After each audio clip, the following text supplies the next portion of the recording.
Every 4 years, the FIFA World Cup demands a singular sound to echo across a month of global competition. These anthems act as cultural monoliths, commanding billions of listeners from the first stadium kickoff to the final whistle. For decades, manufacturing that sound has been the domain of the world's largest record labels, the planets simultaneously. Going into the 2026 tournament across North America, FIFA deployed that exact same corporate blueprint. They commissioned a multi-million-dollar track titled Goals, bringing in the Grammy-winning producer Circuit to construct a guaranteed hit. To guarantee maximum market penetration, the track features an assembly of distinct global superstars. The inclusion of K-pop icon Lisa immediately secured the lucrative Asian and digital pop fan bases. Rima was brought in to capture the surging international appetite for Afrobeats. The official anthem operates as a heavily calculated aggregation of global demographics, designed in a boardroom to satisfy specific regional markets, rather than capturing spontaneous sporting art. But days before the 2026 matches were scheduled to begin, the conversation around the World Cup soundtrack fractured. The internet pulled attention completely away from the label-backed release. Darren Watkins Jr., known online as the live streamer IShowSpeed, released a competing, unofficial tournament track titled Champions. Champions arrived as a massive high-definition production. It utilized professional cinematography and a scale of choreography that mirrored the visual language of a top-tier music video. This chart shows the immediate impact of the release. While traditional music drops trace a predictable, gradual curve, iSpeed's track generated a near vertical spike, accumulating over 3.3 million views and hundreds of thousands of likes in less than 24 hours. The momentum triggered a public acknowledgement from the highest authority in the sport. When Speed tagged FIFA on social media, the official World Cup account responded with a brief, verified reply: "We will be in touch." A single streamer had generated a digital gravity well so large that the most powerful sports federation on Earth had to publicly validate his presence.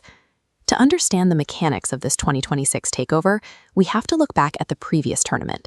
Speed had already tested this exact vulnerability 4 years prior.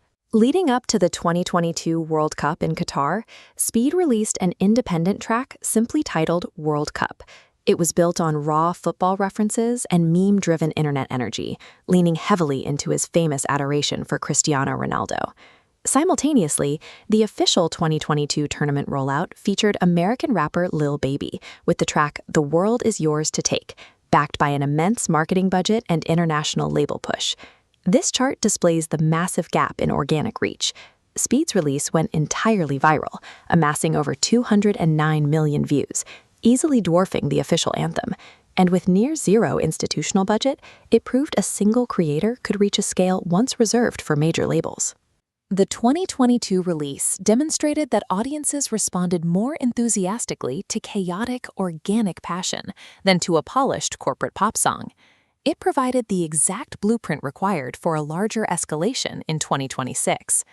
For the upcoming 2026 tournament, Speed needed to bridge the final gap between internet culture and corporate prestige. The audio alone wouldn't be enough. He needed a cinematic production value to rival the labels.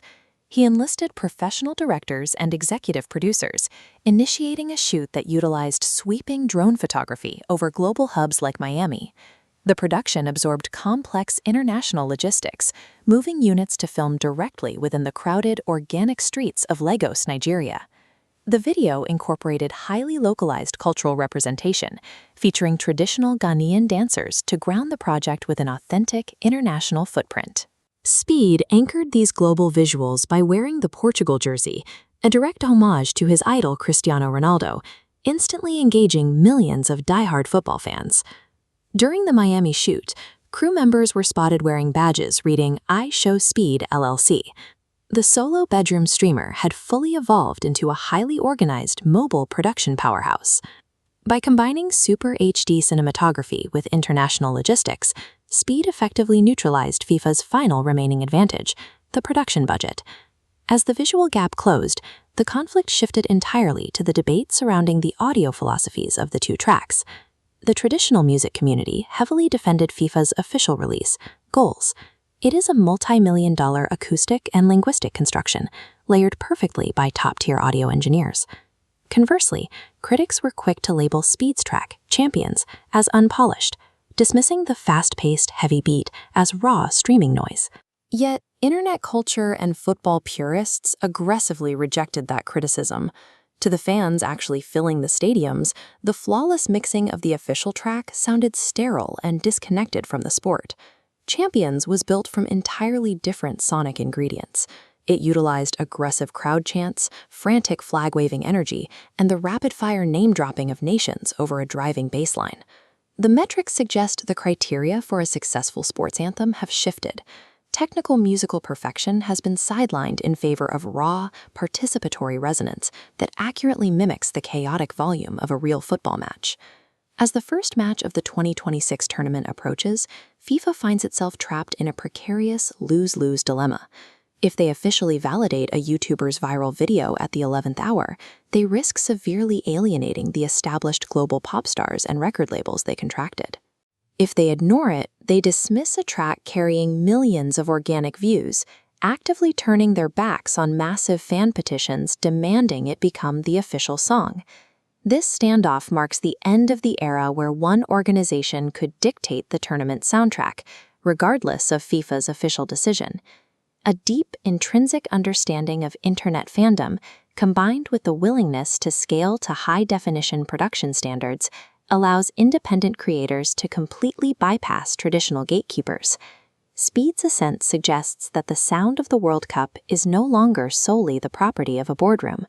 By the time the opening ceremony begins, the fans have already made their choice.